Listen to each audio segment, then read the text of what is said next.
What's going on, guys? Welcome back to Weekly GCap, the only source you'll ever need to catch up on all the gaming news from the last week. As always, we got quite a couple of stories to go through, and if there's only a couple of stories that interest you in particular, don't be afraid to go down to the description. There's timestamps there for a reason. Just skip to the ones that interest you. First things first, as always, let's just go ahead and go over all the games that released in the last week. On May 17th, we had Morbid, The Lords of Ire, My Little Pony, A Zephyr Heights Mystery, and then on May 16th, we had Ghost of Tsushima Director's Cut for PC, Lorelei and the Laser Eyes, PO Definitive Edition, and Read Only Memories Nero Diver. Then going to May 14th, we had Biomutant finally releasing for the Nintendo Switch, a great port by the way, as well as Braid Anniversary Edition. It is worth noting that it released on May 14th, but it didn't release on Xbox consoles until May 15th. Neptunia Game Maker R Evolution. This game was available before, but we just now got the English version. And then on May 13th, we had Fabledom, Homeworld 3, and The Land Beneath Us. Now, I'd love to hear from you guys. You guys gotten the chance to pick up or play any of these games? Next up, the second wave of May Xbox Game Pass games was announced. So, available now, we have Brothers: A Tale of Two Sons, Chants of Sonar, EA Sports NHL 24, and Immortals of Avium. Then moving up to May 21st, we have Senua's Saga Hellblade 2. This is a day one release for Game Pass. Then moving up to the 23rd, we have Galacticare, which is also a day one release for Game Pass, and Hauntai, however you're supposed to say that, which is also another day one release for Game Pass. A lot of day one releases lately. Then moving up to May 28th, we have Moving Out 2, and on May 30th, we have Humanity and Lords of the Fallen. Then on June 4th, we have Firework and Rolling Hills, which is once again another day one release for Game Pass. So, solid lineup overall, and a lot of new releases. Next up, the May PS Plus Extra and Premium games were announced. So, for the Extra tier, we have Red Dead Redemption 2, Deceive Incorporated, The Sims 4 City Living, which it is worth noting that this is more or less just an expansion for The Sims 4 because The Sims 4 is a free-to-play game, Crime Boss Rockay City, The Settlers New Allies, Stranded Alien Dawn, Cat Quest 2, the LEGO Movie 2 video game, Watch Dogs, and then in Premium we have 2 Extreme, G-Police, and Worms Pinball. So, a great lineup overall. Tons of fantastic titles, and especially seeing something like Red Dead 2 come to the surface, absolutely amazing. Next up, new games were added to Nintendo Switch Online. This is coming from Nintendo of America on X. Quote, 3 classic games are now available to play for Nintendo Switch Online members, and these are all for the Game Boy, those being Super Mario Land,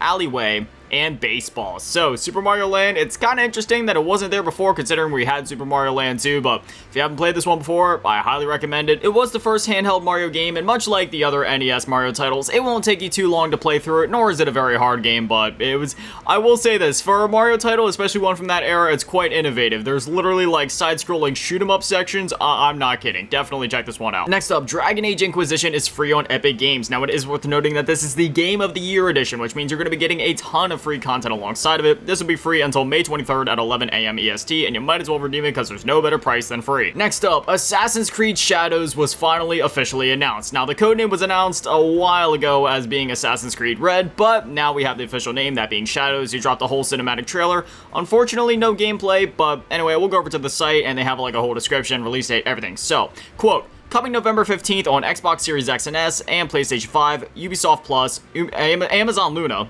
Max with Apple Silicon via the Mac App Store, as well as Windows PC through the Ubisoft Store and the Epic Game Store. So, not a Steam release yet, but maybe later on, hopefully. Anyway, play 3 days early by pre-ordering any premium edition. Then they have a description of the game below that, which reads, A new creed rises. Live the intertwined stories of Naoi, an adept shinobi assassin from Iga Province, and Yasuke, the powerful African samurai of historical legend. Against the backdrop of the turbulent late Sengoku period, this remarkable duo will discover their common destiny as they usher in a new era for Japan. And then they have all of the pre-order editions listed, so we'll just go ahead and run through this just in case anybody is interested. So for the standard edition, that comes in at $69.99, and that includes the base game as well as a pre-order bonus, that pre-order bonus being a quest called Throne to the Dogs, which is, again, exclusive to the pre-order. And then we're moving up to the gold edition, which is $109.99. This is all USD, by the way. It includes the base game, that pre-order bonus we mentioned before, as well as a season pass, which includes a bonus quest on day 1 with additional unlockable content, as well as 2 upcoming expansions, as well as 3 days early access. And then moving up to the Ultimate Edition, which is $129.99. It includes the base game, pre-order bonus, season pass, 3 days early access, as well as the Ultimate Pack, which includes the Sekiryu Character pack including geared weapon sets for both Naomi and Yasuke, the Sekiryu Beast, and Dragon Tooth Trinket, as well as the Sekiryu hideout pack including 4 unique ornaments to customize the hideout for your Shinobi League, 5 skill points, and the red dragon filter in photo mode, end quote. So, it's kind of funny that they're hiding a filter for photo mode behind a pre-order bonus, but anyways, yeah, there you go. Assassin's Creed Shadowrun, I mean, you've been seeing the trailer on your screen of the game. Assuming that the graphics will at least be somewhat close to what we're seeing in the trailer, I mean, graphically speaking, of course, the game looks like ultra realistic, looks amazing in terms of like animations and detail and all that stuff, and again, we haven't seen any gameplay, but from what they showed in the trailer with some of the stealth elements, it seems like they're trying to appease both camps towards like, okay, Mirage was definitely going more in the direction of old school Assassin's Creed, you know, ditching the RPG elements, leaning more into the stealth and such, and, you know, obviously now there's a new fan base, or I guess a new generation, I should say, of Assassin's Creed fans, where it's like, hey, you have the old school fans that like games like Assassin's Creed 1, 2, Brotherhood, Revelations, etc., but now you also have those new fans which prefer the RPG action games like Origins, Odyssey, and Valhalla. So now I think they're trying to appease both camps by having these two protagonists where it's like, hey, you can play as Naomi and you can, you know, go around and do your assassin stealthy stuff, or you can play as Yasuke and just, you know, kick the door and go crazy with this hammer thing. Regardless, I love Assassin's Creed, so I'll definitely be picking this one up regardless. I'm gonna be pre-ordering the standard edition. I just, you know, coughing up an extra $50 to go all the way to the gold edition just for the season pass and all that. It's one of those things. I'll buy the season pass down the line to buy that stuff when it comes out. I want to get my foot in the door, but I also, you know, I don't need to be spending all that money right now. I'll wait until the DLCs actually release, you know what I mean? Next up, the Asus ROG Ally X was announced. This coming from The Verge. Quote, Asus is beginning to reveal its successor, the ROG Ally X. Don't call it an Ally 2 when it ships in the second half of the year. The Windows-based Ally X will have the same AMD Z1 Extreme chipset and the same 7-inch 48 to 120 Hz VRR screen.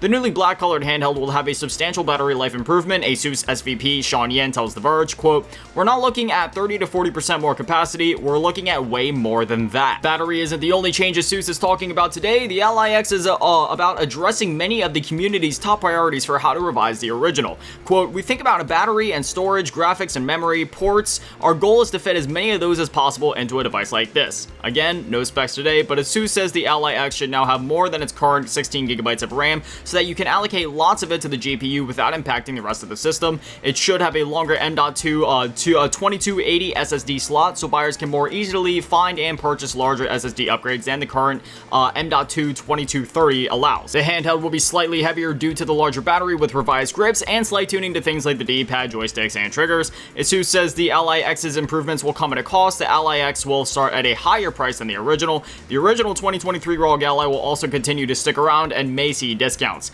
As far as the ROG Ally 2 goes, they want to build a true successor when it can offer a significant performance boost, not just an incremental one. And then they go on to talk about the new software and such. But anyway, so this isn't like a ROG Ally 2 by any means. This is basically just like, you know, a ROG Ally Pro. You know what I mean? Or in this instance, they literally took the exact same route as the Xbox One and just added an X on the end. So instead of like Xbox One X, we got the Asus ROG Ally X. But anyway, again, it's just like a slight upgrade. And again, it's not going to be like the Steam Deck OLED, where the OLED almost in a way kind of like replaced the original model, where it's like, you know, you can still technically get that original model if you go with the absolute lowest one, but now it's mainly the OLEDs that they're selling. No, they're going to be selling both still. So you have the base ROG Ally and then the ROG Ally X, but the ROG Ally X will again be more of like a pro console in a sense, where it'll be available at the same time, but it will also cost more. So it'll be like, okay, do you want to cough up more money and go for the superior system, or are you okay with the base model? Because the base model ROG Ally, I mean, sure, it might have some of its faults, like, namely, I think, like that SD ejecting problem, but besides that, it's still a very competent system. But with the SD issue alone, that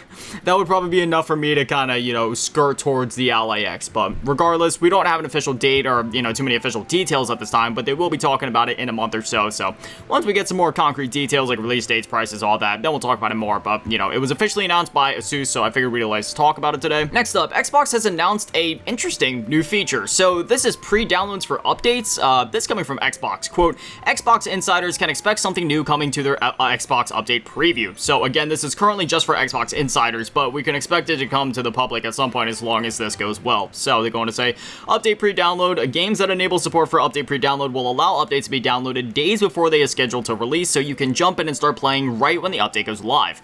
be on the lookout for the for first updates to start taking advantage of this new option by checking My Games and Apps and then Manage and then Updates. So for something like, I think like Call of Duty, for example, right? Like, not only are they doing updates constantly, but they're always huge in size, and I mean, that just goes for a lot of live service games, right? Like, the file size is getting bigger and bigger, and sometimes not even live service games. Sometimes it's even single-player games with massive day one patches.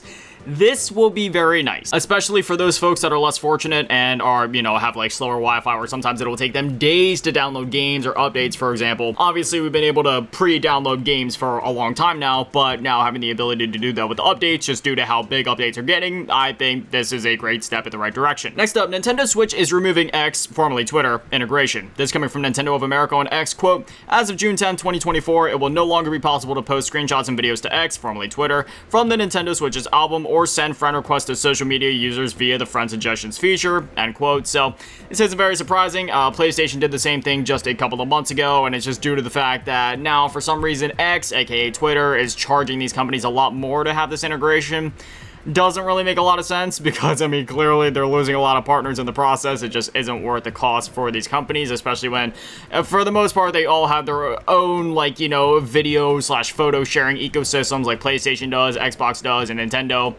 Not really, but, you know, still, you know, Nintendo is less of a social console in that sense. It's more about, like, the games rather than the entire ecosystem. I mean, it still kind of is, but, you know, if you know what I mean, you know what I mean. In the same sense that you can't even really do voice chat on Nintendo Switch. You have to use, like, the app outside of the console itself and on your phone. Like, that's what I mean there. But, again, not really surprising, but just wanted to let you guys know, just in case anybody uses this on a frequent basis, especially, you know, content creators, because I see them getting probably the most use out of something like this. Next up, the Nintendo Switch Joy-Con lawsuit was dismissed. This coming from Steven Totillo on X, quote, 5 years of efforts to sue Nintendo over Joy-Con drift have all but ended with a whimper. Plaintiffs, parents/kids, and a defendant, Nintendo, and the two main class action claims in the US filed in 2019 and 2020 agreed last week to call for their dismissal.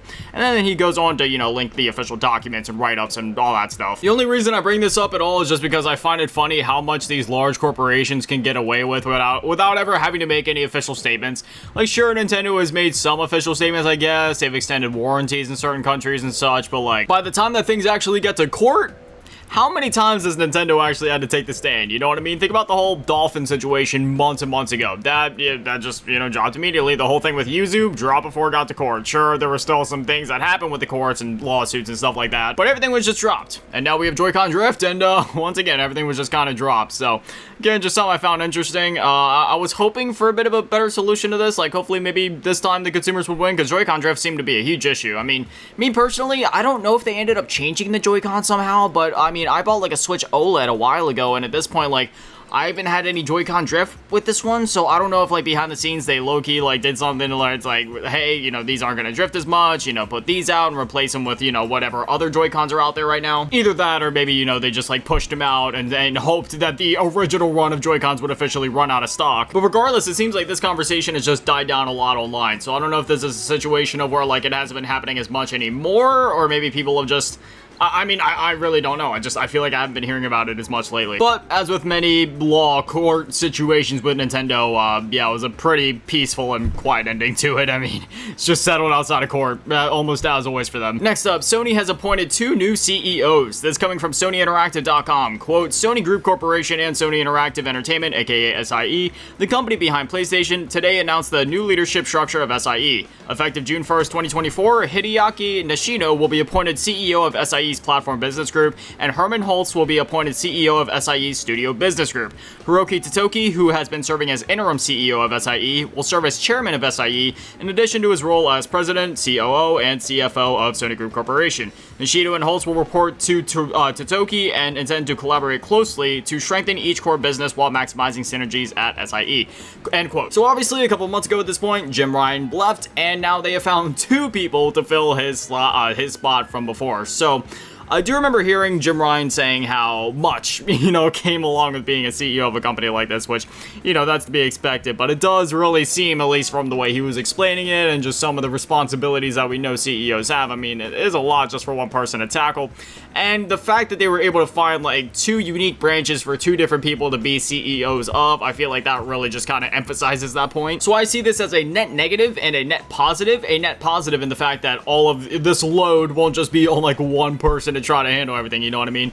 But I could also see it as a net negative because look at Microsoft, for example, with like Xbox, where it seems like a lot of times we hear like certain things from Sarah Bond and Phil Spencer, but then we also like hear different things from other people in the company, and it's kind of like this thing of like where two people in power or on two completely different like pages and different planes of existence. That being said, as it said in the article, they are reporting directly to Totoki, so hopefully Totoki can kind of be like that middle point to where like everything kind of synergizes and things go through him, so then it's still like I don't want to say like one person in power or anything like that, because you know I feel like having more people in power is really a good thing, but hopefully that'll allow there to be like one person that can see both sides of everything and you know, just allow everything to come to a bit of a smoother conclusion, or just to help to keep things smoother running in the long term, or at least in a less confusing manner, I guess is what I'm trying to say. Because when it comes to Xbox, just looking over at them, it just, things get a little confusing, because again, we hear so many contradicting public statements at that, like things that they're officially speaking about on social medias and in interviews, and it just contradicts with things they said in the past. So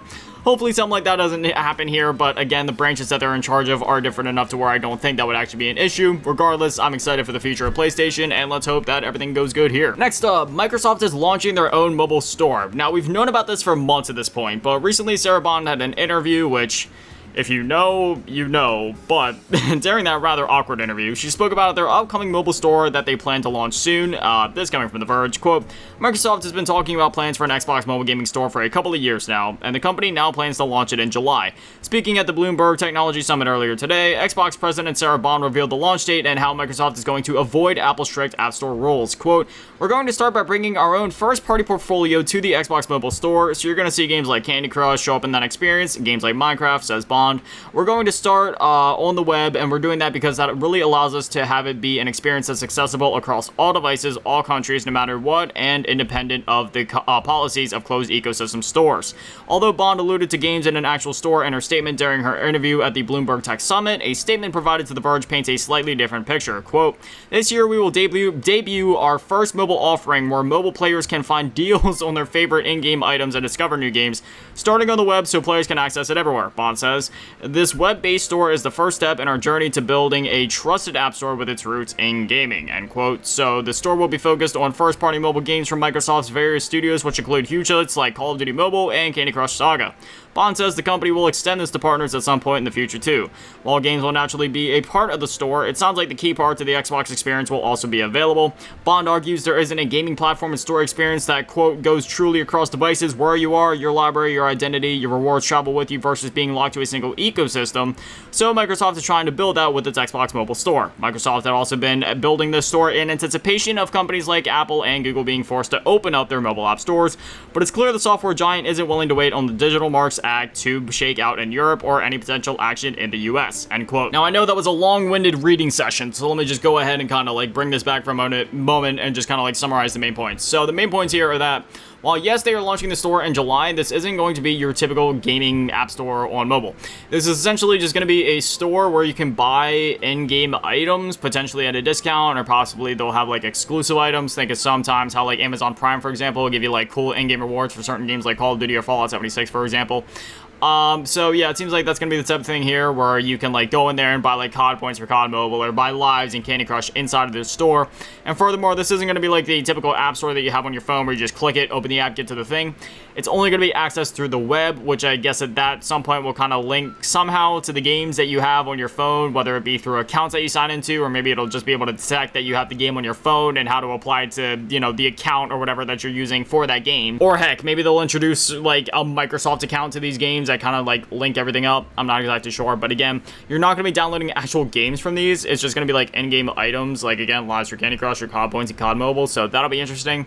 Again, this is just one of those things where this is the most that they could really do at this point, just due to how closed off the you know, like the ecosystems, as they were saying, for these mobile devices are at this point, like with the Google Play Store. That's basically your only app store on Android devices. Granted, Android is a bit more open, so if you download APKs and stuff like that, like obviously there's many, it's very easy to work around that and get other app stores on your phone. But as for Apple, you're basically just locked down to that iTunes/App Store. So this is basically their first step, getting their first foot in the door per se, with the whole mobile gaming scene, and we'll see how things shake out from here. Again, they were saying in the article, like, they were doing this with anticipation that Apple and Google would eventually be forced to open up their ecosystems and stop having it be so closed off as it is now. So once that happens in the future, I could see an App Store on the caliber of something like the App Store or Google Play Store actually being there for Xbox, like having like an Xbox App Store on your device. If only like Windows tablets and Windows phones could have survived, they literally could have launched it like right there. That would have been perfect, but obviously those died out a while ago at this point, which, you know, that's a tangent for another day, but I do miss those Windows phones. Those things were actually pretty cool. It's almost like having like a computer in your hand, just with like the OS interface and stuff like that. Like, it looked pretty cool. But anyway, this will be launching again in July, so I'll check it out, see what it's all about, and, you know, see if it's really worth investing any time or anything into, you know, see if they have any cool features there. But otherwise, at this point, I'd probably just be looking forward to a full official release sometime in the future once all this stuff settles in the courtroom and once things are a bit more open, which hopefully that will happen sometime in the future. But otherwise, as for now, again, this will just be a web-based app store, so we'll see how things go. But anyway, that is all the stories that I got for you guys this week, so now I'd definitely love to hear from you guys. What are your thoughts on everything that we talked about, whether it's PlayStation with having 2 new CEOs now, or the Microsoft mobile gaming store? What do you think about that, and the fact that there's not even going to be any games available and it's just going to be in-app purchases? And then the Asus ROG Ally X. If you have an Asus ROG Ally, are you thinking it would actually be worth it to upgrade to this, or are you just gonna stick with what you have? Or hey, if you don't have one yet, are you gonna pick this up, or are you looking towards something like the Steam Deck still? Whatever it is, whatever you're thinking, I'd definitely love to hear from you guys. But anyway, this is Weekly GCap. New episodes go live every single Friday at 9 a.m. Eastern, so if you want to catch them as soon as they go live, well then, now you know when to be here. But anyways, that's gonna do it for me, guys. Thank you guys for watching. Have an amazing day and an amazing weekend. Stay beautiful. I love you all. Peace.